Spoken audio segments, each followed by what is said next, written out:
Ahora sí.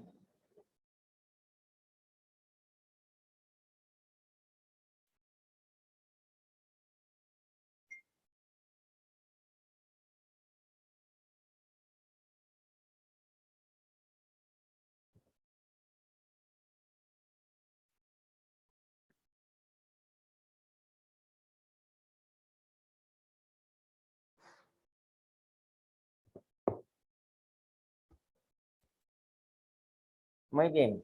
Chicos, bueno, en este momento les acabo de subir en el Classroom una tarea de Torques para que la hagan de aquí a la otra semana sobre el tema de Torques y centro de masa, que ya hemos estudiado y varios ejemplos.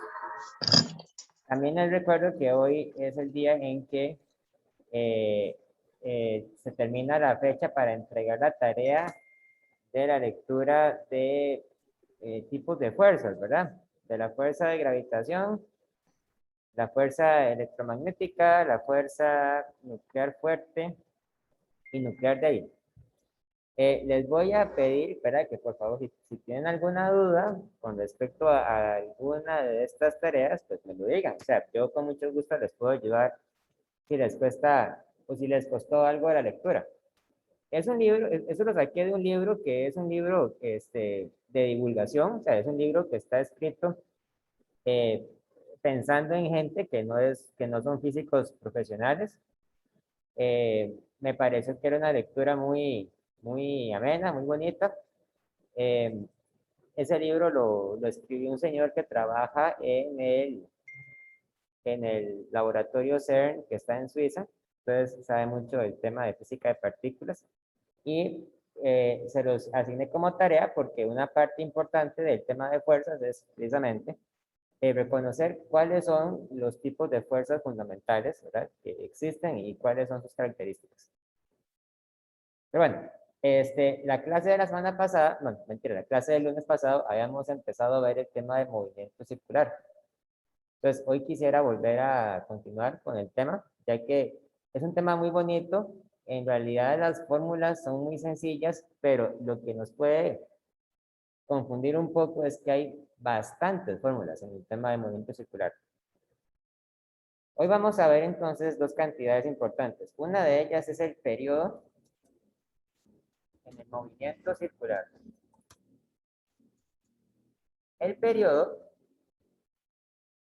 se define como la cantidad de tiempo que le toma a un objeto completar una vuelta, ¿verdad? Es la cantidad de tiempo que le toma a un objeto completar una vuelta en movimiento circular.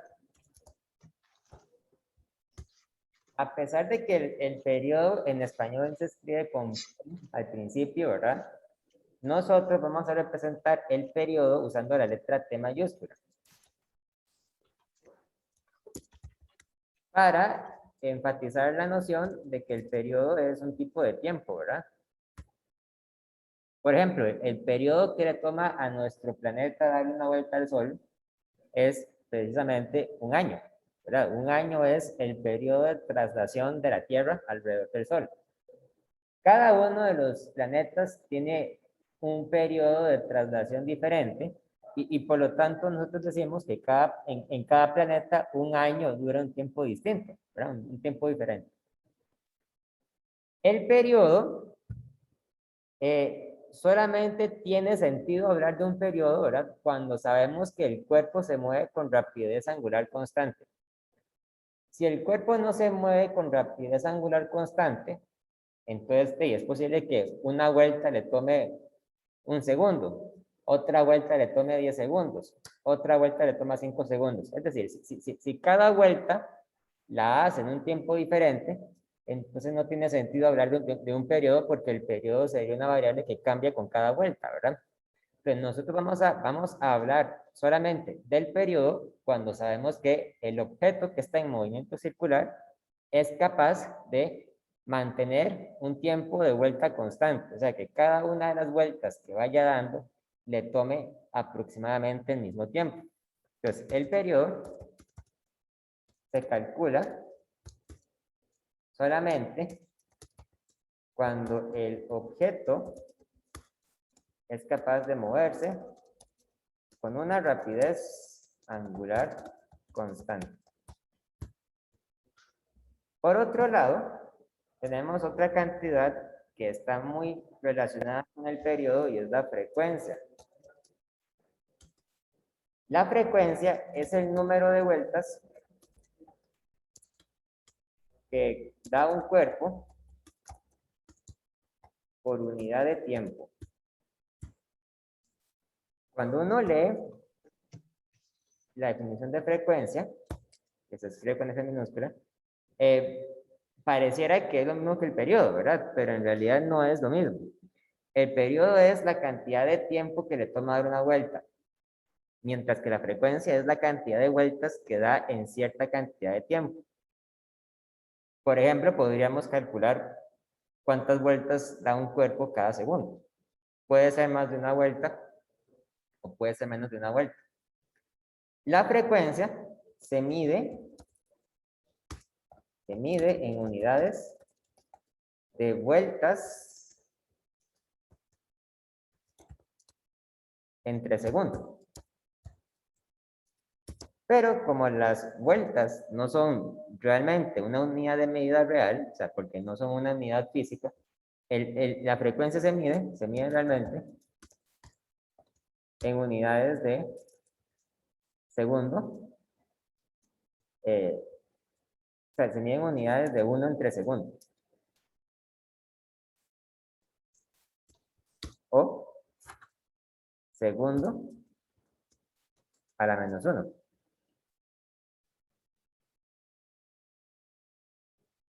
A la menos 1, así.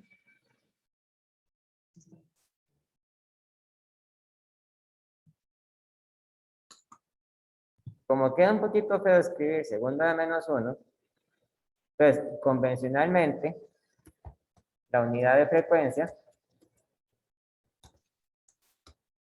se suele llamar el Hertz, llamado en honor a un científico alemán llamado Friedrich Hertz, que estudió no la frecuencia del movimiento de cuerpos en movimiento circular, pero sí la frecuencia de oscilaciones en circuitos eléctricos. Históricamente, a la unidad de frecuencia se le conoce como Hertz. El Hertz se representa con una H mayúscula y una Z. De manera que un Hertz es exactamente igual a un segundo a la menos 1. O sea, un Hertz es una vuelta entre segundos. Ahora, existe una relación entre frecuencia y periodo, que es la siguiente. La frecuencia se calcula como 1 entre periodo, como el inverso del periodo. Y lo que es equivalente, decimos también que el periodo se calcula como 1 dividido entre la frecuencia. Entonces, si yo tengo el periodo, tengo también la frecuencia. Porque 1 es simplemente el inverso de la otra cosa. Entonces, para ilustrar, ¿verdad? Más convenientemente, ¿cuál es la diferencia entre frecuencia y periodo? Damos un ejemplo. Calcule la frecuencia de traslación de la Tierra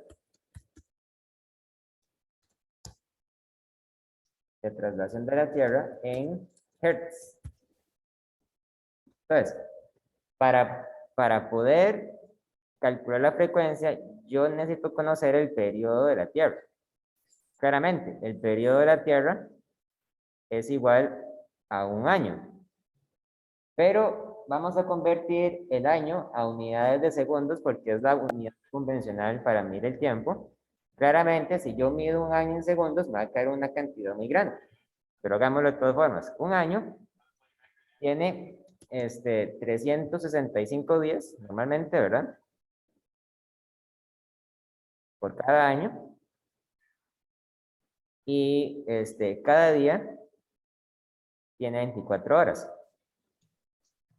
Y cada hora tiene 3.600 segundos. Entonces, ¿cuál es el periodo de la Tierra en segundos? Bueno, vamos a calcular. ¿Cuánto es 1 por 365 por 24 por 3600?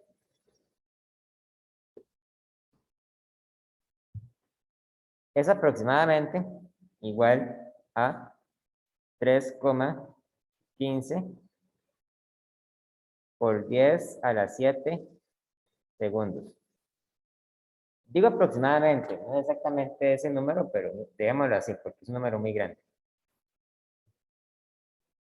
Por lo tanto, la frecuencia de la Tierra va a ser igual a 1 entre periodo. Es decir, va a ser igual a 1 entre 3,15 por 10 a la 7 segundos. ¿Cuánto da eso? Da 3,17 por 10 a la menos 8 Hz. ¿Cuál es la interpretación que nosotros podemos hacer de este número? O sea, ¿qué significa exactamente esto? Bueno, eso significa que la Tierra da alrededor del Sol 3,17 por 10 a la menos 8 vueltas cada segundo. Y nos puede parecer absurdo, digamos, decir eso, porque o sea, nosotros sabemos que la Tierra no puede completar jamás una vuelta en un segundo. Si le toma todo un año dar una vuelta, ¿verdad? Pero precisamente vemos que la frecuencia es un número muy pequeño, o sea, es un número que es del orden de 10 elevado a la menos 8. Entonces, esta es la fracción de cada vuelta que logra completar la Tierra en un segundo de tiempo. Esa es la frecuencia. Cuando la frecuencia es un número mayor que 1, eso quiere decir que el objeto puede dar más de una vuelta cada segundo de tiempo. Cuando la frecuencia es un número que es menor a 1, eso quiere decir que el objeto es incapaz de completar una vuelta entera en un segundo. ¿De acuerdo?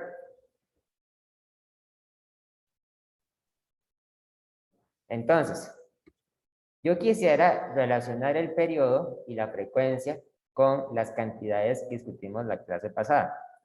Ahora, recordemos que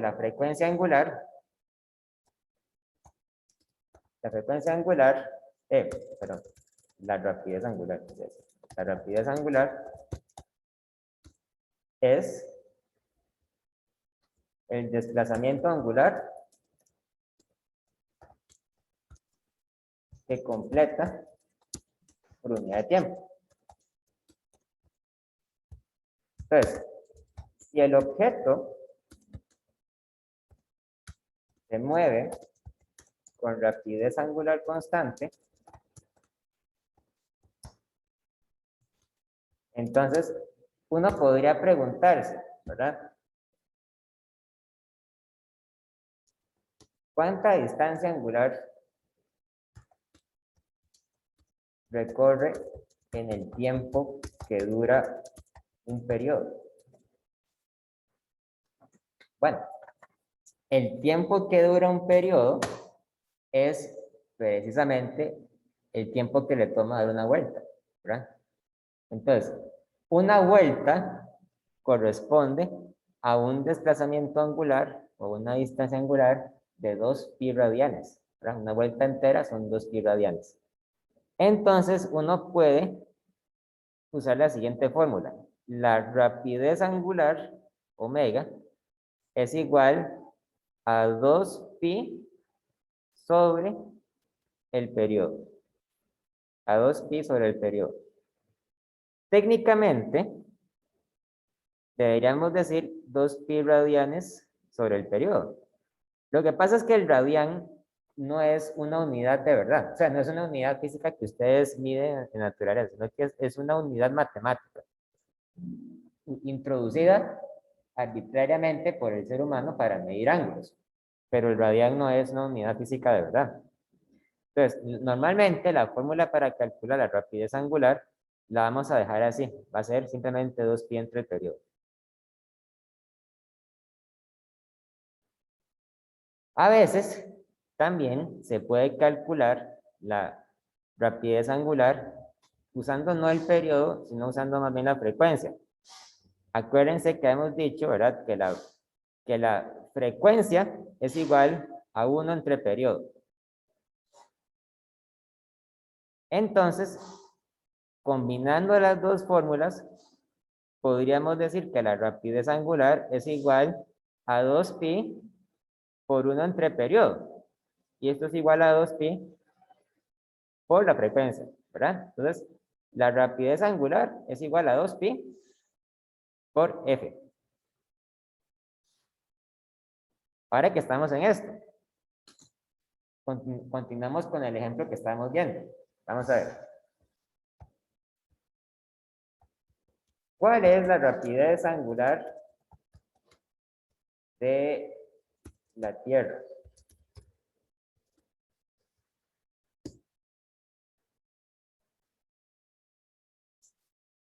¿Cuál es la rapidez angular de la Tierra? Bueno, para calcular la rapidez angular necesitamos conocer el periodo y el periodo, aquí está, el periodo es es 3,15 por 10 a la 7 segundos.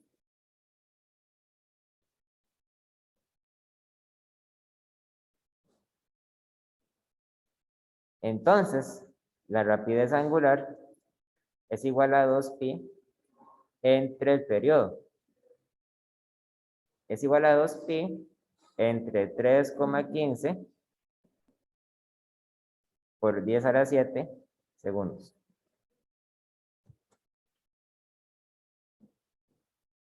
2pi entre 3,15 por 10 a la 7 es igual a 1,99 por 10 a la menos 7 radianes entre segundos.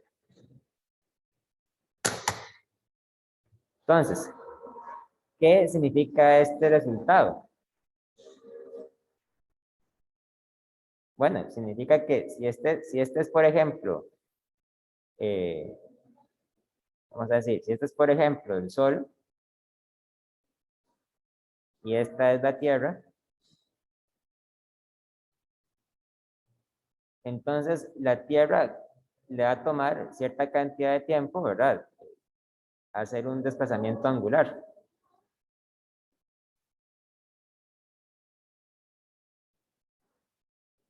Alrededor del Sol. De manera que ese desplazamiento lo hace a una rapidez constante de 1,99 por 10 a la menos 7 radianes entre segundo.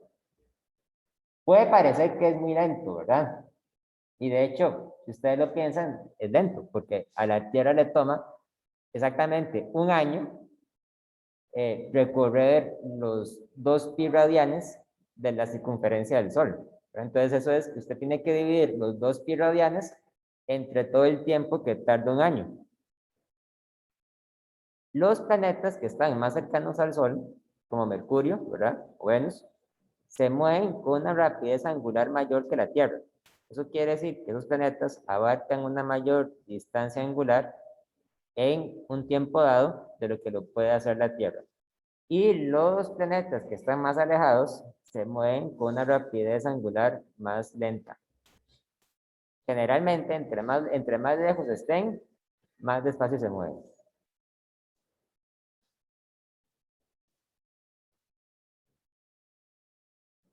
Entonces, otra cosa que es muy importante es saber cómo relacionar estas cantidades con la rapidez tangencial. Ahora bien, recuerden que yo les había dicho que un objeto que está en movimiento circular, ¿verdad? Describe cierta distancia o cierto segmento circular, ¿verdad? Digamos que el cuerpo se mueve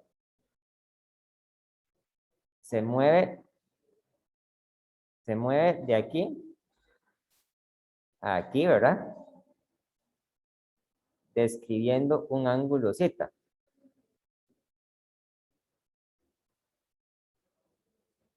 Si este es el radio, entonces esto es la distancia S que recorre. Y S es igual al radio por Z. ¿Ok? Entonces, en general, podemos decir que la rapidez angular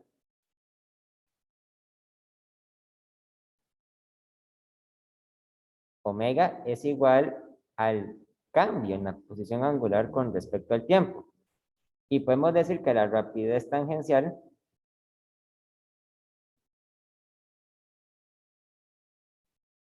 VT se refiere al cambio en la distancia que recorre por unidad de tiempo. ¿Ok? O sea, la rapidez tangencial es la cantidad que nosotros podríamos medir en metros por segundo. Mientras que la rapidez angular es la que se mide en radianes entre segundos.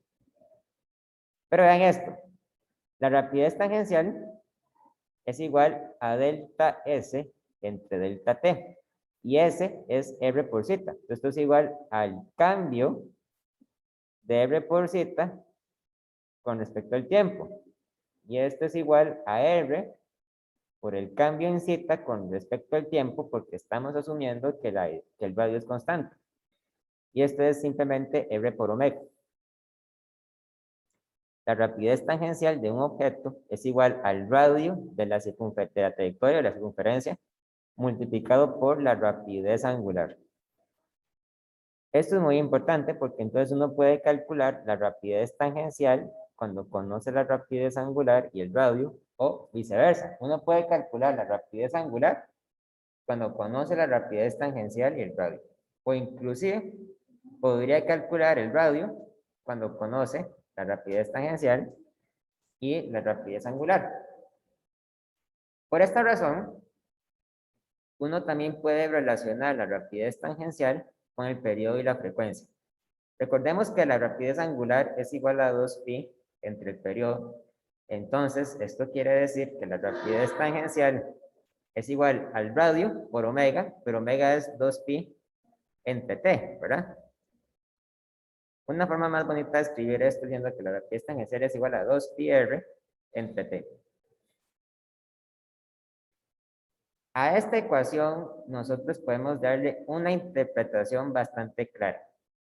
2pi por r corresponde a la circunferencia y t corresponde a el periodo. Entonces, la rapidez tangencial se calcula dividiendo la circunferencia entre el tiempo que le toma recorrer la circunferencia, que sería justamente un periodo. Es decir, la rapidez tangencial es igual a la circunferencia dividido entre el periodo de la trayectoria. Y análogamente, la rapidez tangencial también es igual a 2pi por la frecuencia. Entonces tenemos por aquí varias formulitas que son importantes de manejar. Todas son muy sencillas, ¿verdad? Lo que pasa es que como son varias, tal vez al principio nos puede costar un poco recordarlas. Sin ir más lejos, hagamos un ejemplo. Nuevamente, tomando el caso de nuestro planeta.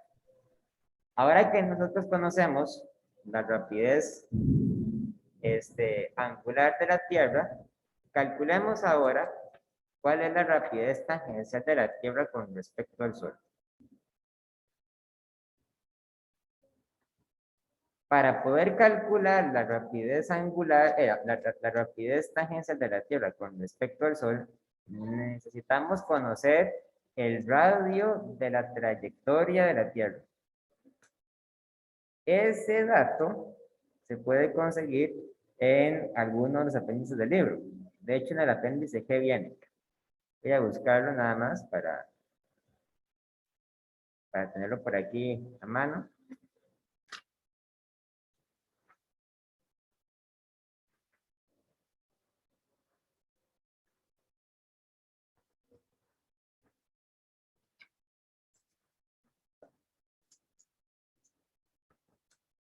Ya voy. Ok. Entonces,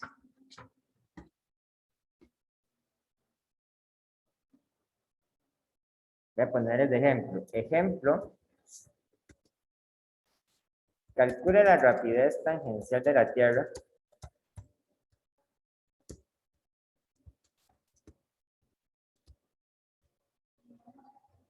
calcule la rapidez tangencial de la Tierra conociendo que la distancia entre la Tierra y el Sol es de... Entonces, esa distancia corresponde, ¿verdad?, con el radio de la trayectoria. La distancia entre la Tierra y el Sol es aproximadamente 1.50 por 10 elevado a la 11 metros, ¿verdad? Es una cantidad muy grande. 10 elevado a la 11 metros. Entonces, la rapidez tangencial de nuestro planeta se calcula 2pi por r entre el periodo. Bueno, y el periodo ya lo hemos calculado. El periodo es igual a 3,15 por 10 a la 7 segundos.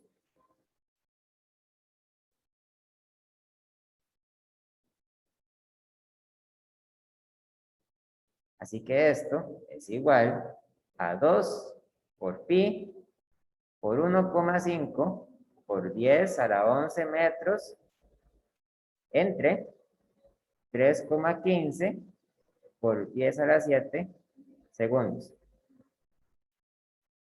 La rapidez tangencial de nuestro planeta es igual a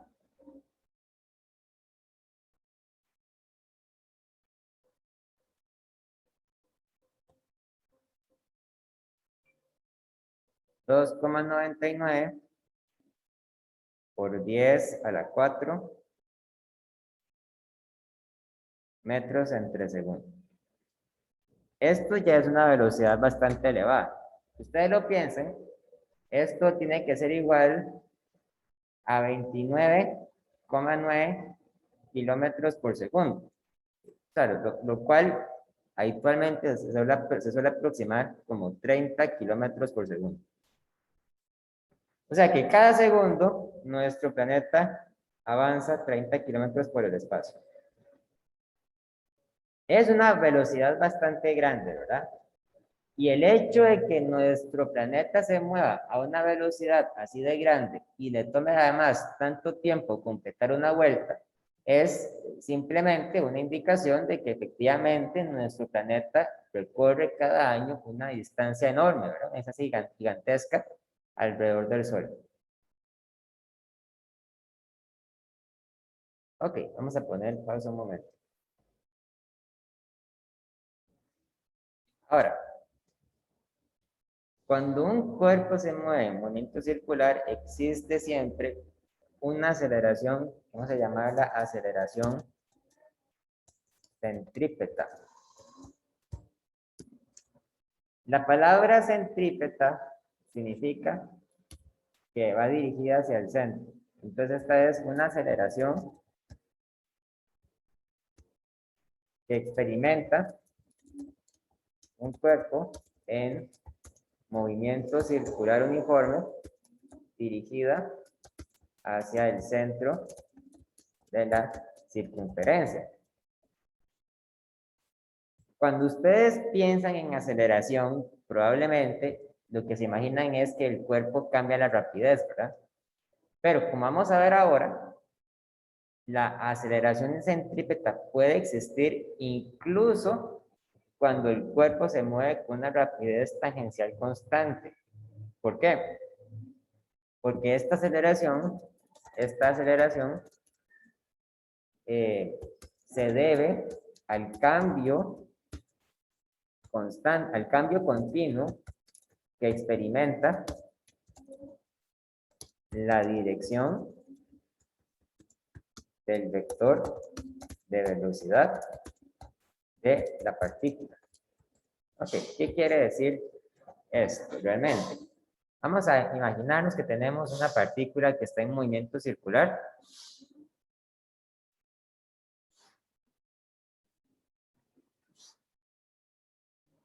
Vamos a poner el eje X y vamos a poner el eje Y.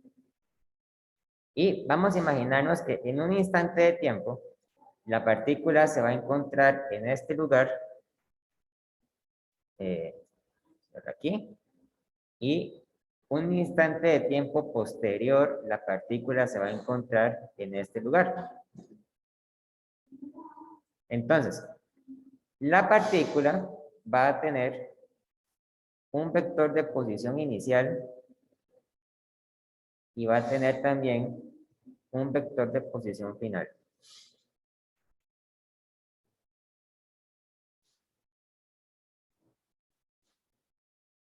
El vector R1 y el vector R2. Es muy importante observar que si la partícula se mueve con una rapidez constante en un círculo de radio constante, entonces la magnitud de R1 es igual a la magnitud de R2 y simplemente es igual al radio del círculo, ¿verdad? Podemos decir que este va a ser el radio constante del círculo. Voy a poner R. Pero el vector de velocidad también cambia con el tiempo.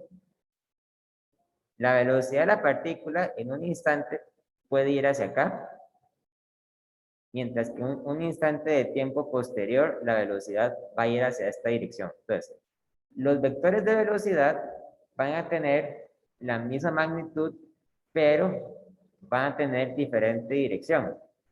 Esta va a ser la velocidad que va a tener en el instante 1, entonces va a ser la velocidad v1, y esta va a ser la velocidad que va a tener en el instante 2, que es v2. Vamos a decir que la magnitud de v1 es igual a la magnitud de v2, es simplemente igual a la magnitud de la rapidez o la rapidez tangencial. ¿Qué voy a hacer ahora? Bueno, voy a hacer un par de sistemas de coordenadas aquí para comparar los vectores de posición y los vectores de rapidez. Ok. Voy a copiar al vector R1. Voy a hacer una copia así, ¿verdad? Me lo voy a llevar para acá. Y voy a hacer también una copia de R2, así. Y me lo voy a llevar para acá.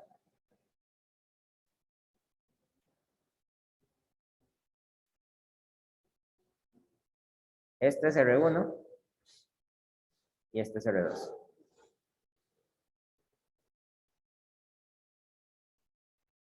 Yo inclusive podría imaginarme que este vector que aparece en la punta de R1 y se dirige a la punta de R2 corresponde con el cambio en la posición, con el vector delta R. ¿Ok? Delta R es el cambio en la posición que experimenta la partícula en un instante de tiempo dado.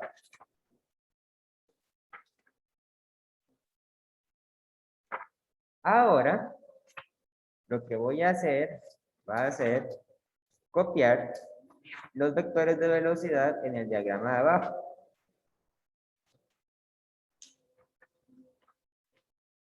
Voy, chicos, un momento.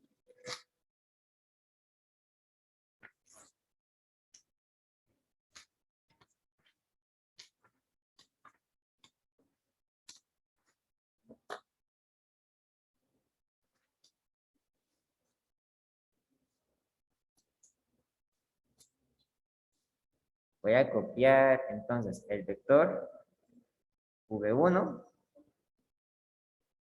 Voy a poner aquí. Voy a copiar V2 y lo voy a poner aquí.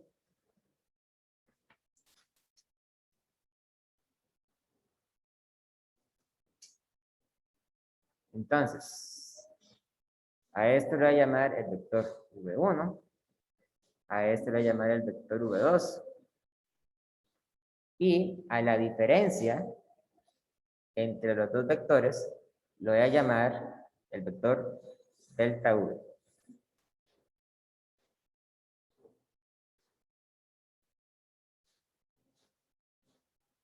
Delta U. Ok. Ahora, si yo me imagino que la diferencia angular que hay entre R1 y entre R2 es muy pequeñita, yo podría suponer que entre los dos vectores hay un ángulo zeta, ¿verdad? Uno puede demostrar que si las dos partículas están muy cerca, las dos posiciones están muy cerca la una de la otra, entonces este ángulo zeta que está aquí es igual a este ángulo zeta que está acá. Y por lo tanto, tengo dos triángulos semejantes, porque son dos triángulos que se describen mediante el mismo ángulo, ¿verdad? El mismo ángulo zeta. Entonces podríamos decir lo siguiente, podríamos decir que delta R, este lado, dividido entre la magnitud de este lado o de este otro lado, dividido entre R, es igual a delta V dividido entre la magnitud de la velocidad, o sea, dividido entre V. Esto lo vamos a decir entonces por semejanza de triángulos.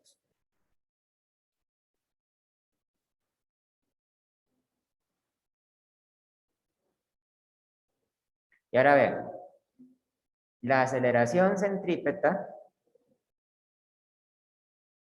se va a calcular entonces como el cambio en la rapidez con respecto al tiempo, ¿verdad? Por definición. Pero delta V es igual, según esto, a V por delta R entre la magnitud de R, o sea, entre el radio de la circunferencia. Así que la aceleración va a ser igual a V entre R por delta R entre delta T. ¿Verdad? Como una cantidad vectorial. Pero esto que está aquí es la velocidad, sí, es la velocidad de la partícula. Entonces, vamos a poner que la aceleración centrípeta es igual a la velocidad por la velocidad entre R, o sea, es igual a la velocidad al cuadrado entre R.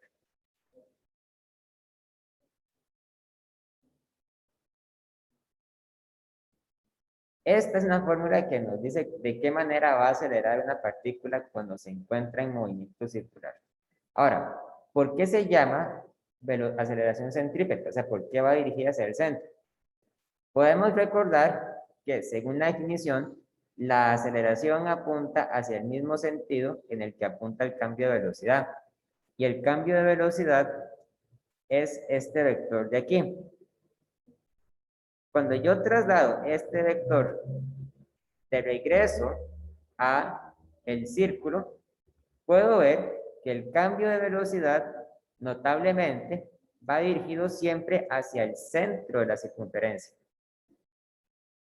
Tal vez puede parecer que no es exactamente hacia el centro, pero si ustedes toman el caso límite en el que la posición de R1 es muy cercana a la posición de R2, entonces es cada vez más y más notorio que la dirección de delta V tiene que ir hacia el centro. ¿Ok? Entonces, una partícula que se encuentra en movimiento circular siempre acelera hacia el centro de la partícula, porque siempre está experimentando un constante cambio en la dirección del vector de velocidad.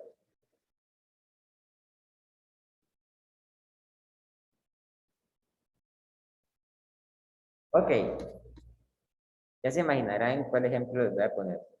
Calcule la aceleración centrípeta de la Tierra alrededor del Sol.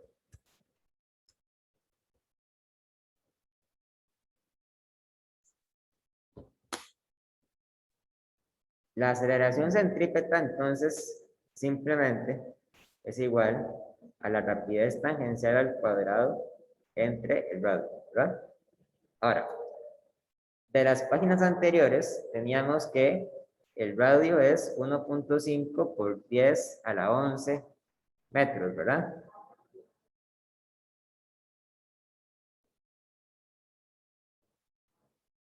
Y teníamos que la rapidez tangencial era de 2,99 por 10 a la 4 metros entre segundo.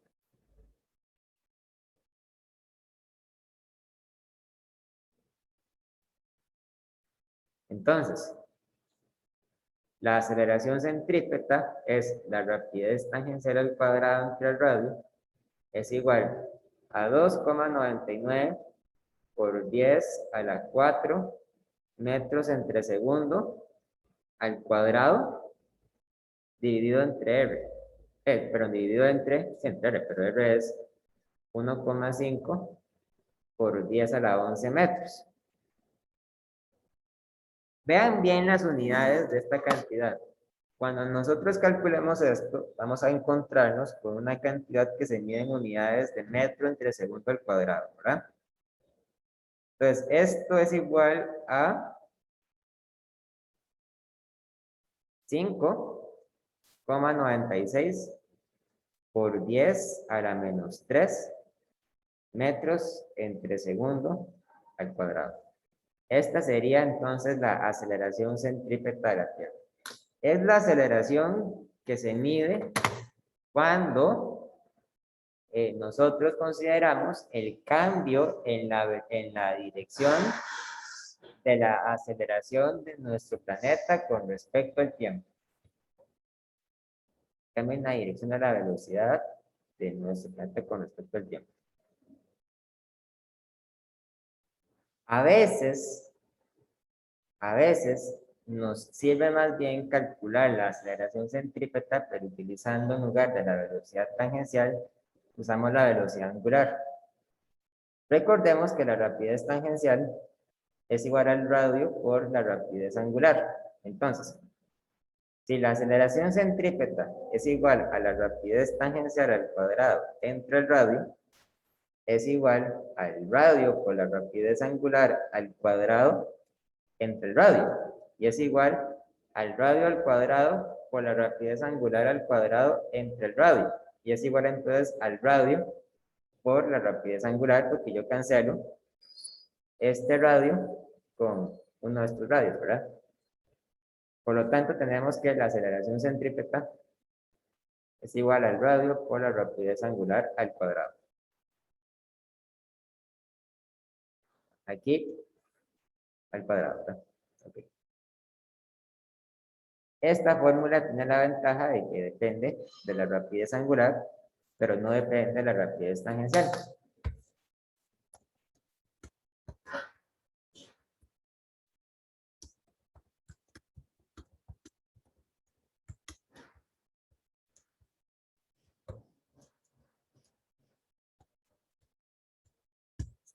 Entonces, ¿cuál fórmula utilizo y cuál no? Va a depender del tipo de datos que tengamos a nuestra disposición.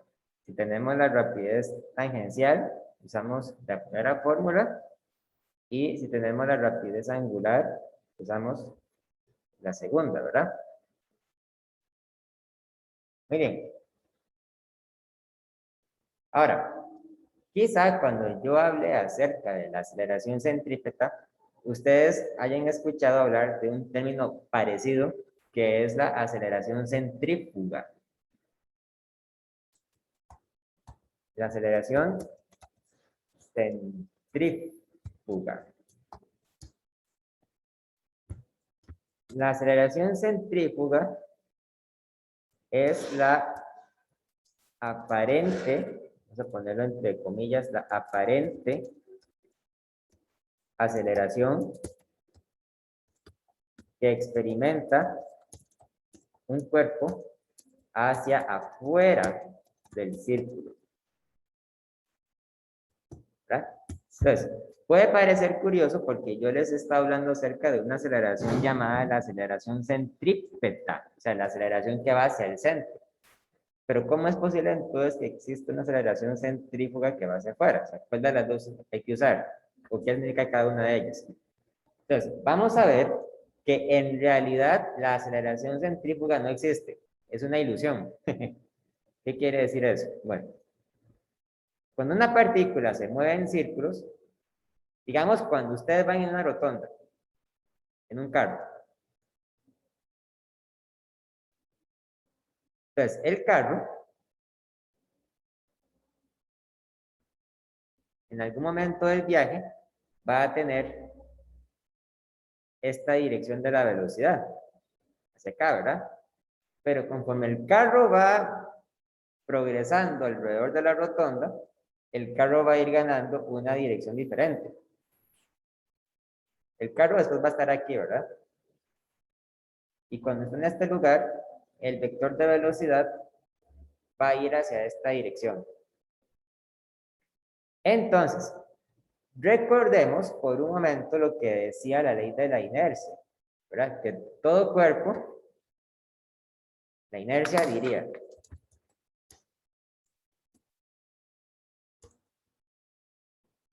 todo cuerpo va a tender a continuar con su movimiento a velocidad constante en línea recta. Entonces, si ustedes son uno de los pasajeros que está dentro del carro, ustedes van a tender a continuar su movimiento a velocidad constante en línea recta y de manera indefinida, ¿verdad? Porque eso es lo que dice la inercia. Pero ustedes no van a poder hacer eso. ¿Por qué no? Porque ustedes están viajando dentro de un carro y el carro se está moviendo en círculos. Por lo tanto, desde el punto de vista de alguien que está dentro del carro, ustedes van a experimentar una especie de fuerza hacia afuera, pero realmente no es una fuerza, o sea, realmente es que ustedes van a intentar mantener su movimiento en línea recta, pero no van a poder porque el carro se los impide. Esto quiere decir que la aceleración centrífuga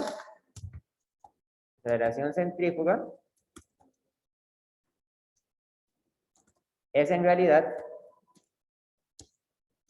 una manifestación de la inercia. Es muy parecido, por ejemplo, cuando ustedes van dentro de un carro con las bolsas del súper y tienen que pegar un frenazo, ¿verdad? Y entonces las bolsas salen tiradas para adelante.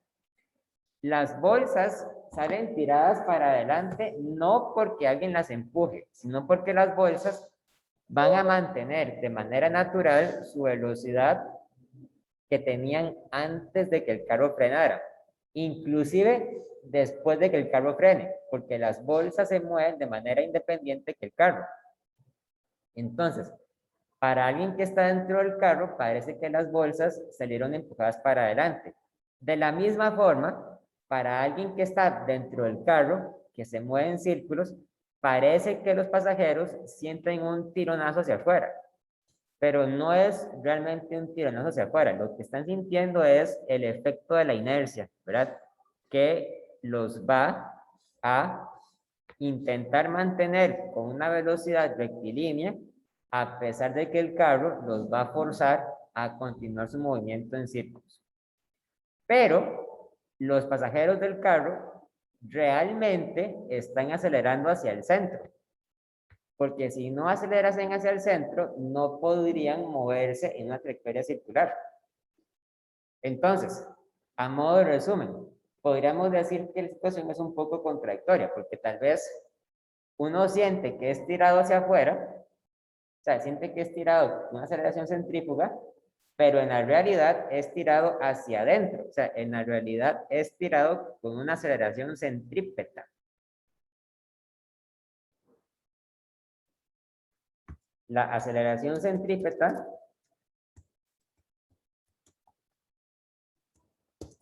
es una aceleración real porque los objetos en todo momento se están moviendo hacia el centro de la circunferencia.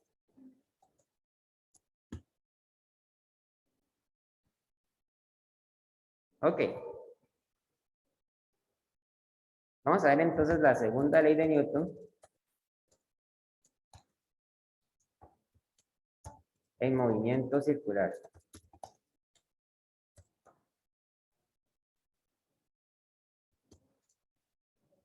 Suponga que tenemos una partícula en movimiento circular que experimenta varias fuerzas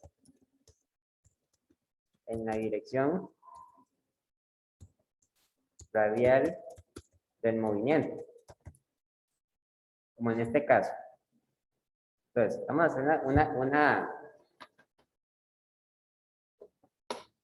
una partícula que se mueve en círculos.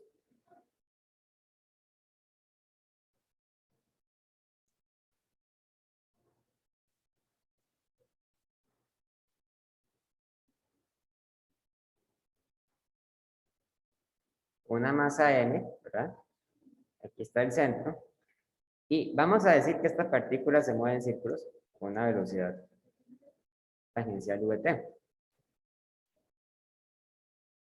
Pero digamos que esta partícula está sometida a varias fuerzas. Digamos que hay una fuerza que apunta hacia el centro, llamada la fuerza F1. Digamos que hay otra fuerza dirigida hacia el centro. Vamos a llamar la fuerza F2.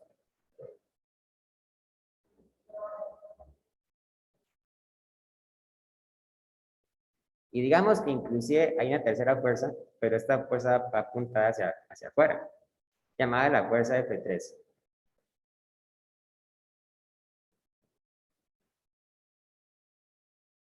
Entonces, nosotros vamos a aplicar un tipo de segunda ley de Newton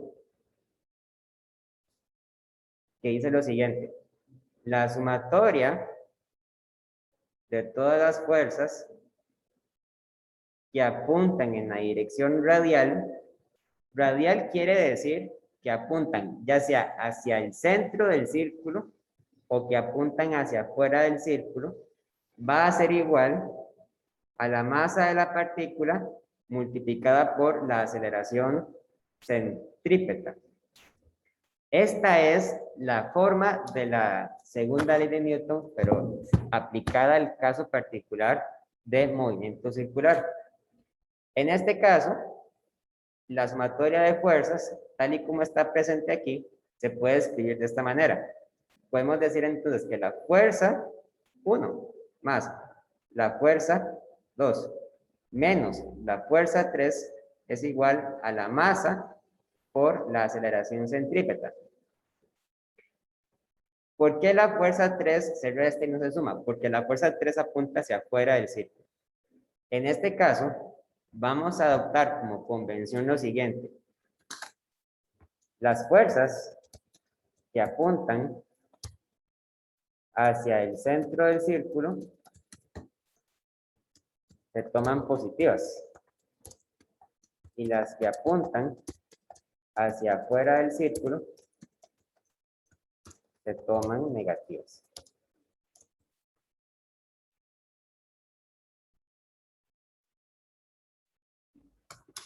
Y la aceleración centrípeta, a su vez, sabemos que es igual a